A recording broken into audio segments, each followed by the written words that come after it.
PC market still on fire. 2021 was good.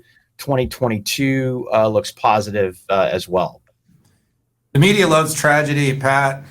You have a tweet that basically looked back to 2011, Bloomberg, or was it MIT? Sorry, MIT Technology Review. The personal computer is dead. I don't know, Pat. I feel like a broken record. I can't tell you how many times on this show I have basically said, the death of the PC was has been greatly overstated. I bring this out every year, and I'm going to annoy you for putting this up here, but I have to. It'd be nice if I shared the slide first. Yeah, would you do that? So, look, the market right now, and in general, though, tragedy porn and negative headlines are just heavily embraced by our world. I don't know why we're so cynical as a society, but we are. This is absolutely wrong. It's as wrong as the idea right now that a 0.5 point of interest rate increase is going to stop Microsoft from growing in the next several quarters. It's almost idiotic.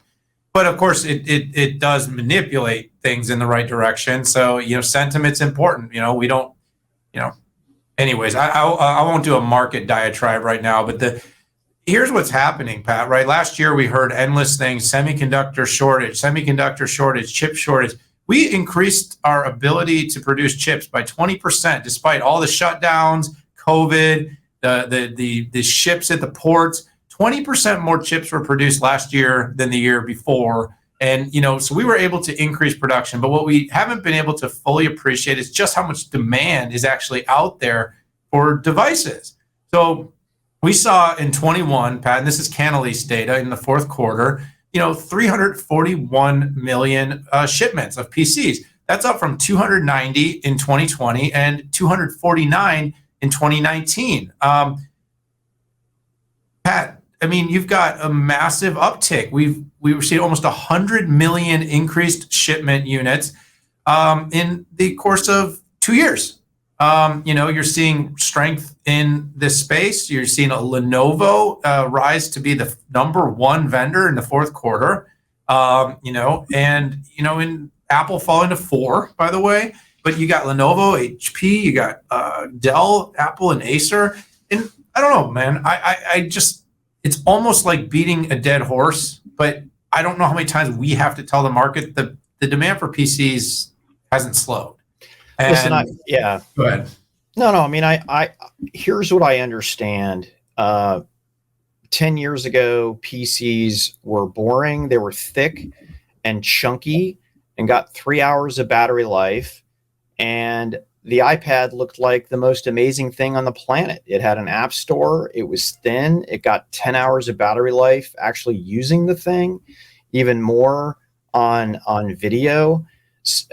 And iPads were increasing and PCs were declining. So, and I think people said, hey, the PC is dead, like MIT Technology Review said.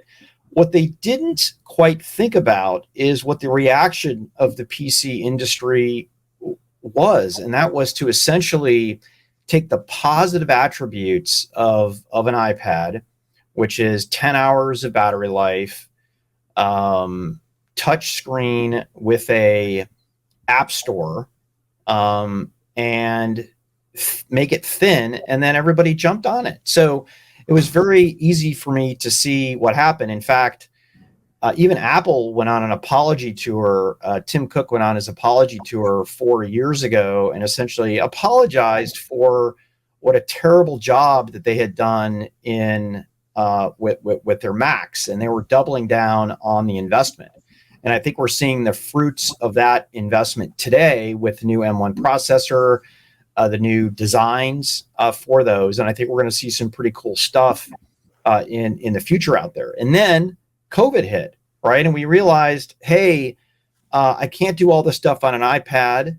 I need either a notebook PC or I need a Chromebook. And here we are. And the question is, next, how long will that growth go? So I think that we will have a good year in 2022. First of all, people couldn't get the notebooks, they couldn't get the PCs they needed in 2021. So you're going to see, you saw that demand pushed. I also believe as we go back to work, people will reassess the technology that they actually need at work. Consumer is more of a wild card, right? Because consumer market will follow GNP, and I'm not expecting any stimulus checks anymore for people who still actually have a job and were able to double dip. So I think that's going to weigh on consumers. So it's going to be this big and commercial, but offset by some declines in consumer. Yeah, and just a quick frisbee, Pat. I think what you're going to see is as work continues to not return to office, the demand for that higher end PC for work, but of course those work crossover consumer pieces are more and more common. More and more employees are going to need them. Yeah. And then of course education. You're going to see the lower priced, lightweight Chromebook style stuff still sell in volume, because if students are learning, they're learning on those kinds of devices. That's all it comes down to. I got a house full of them.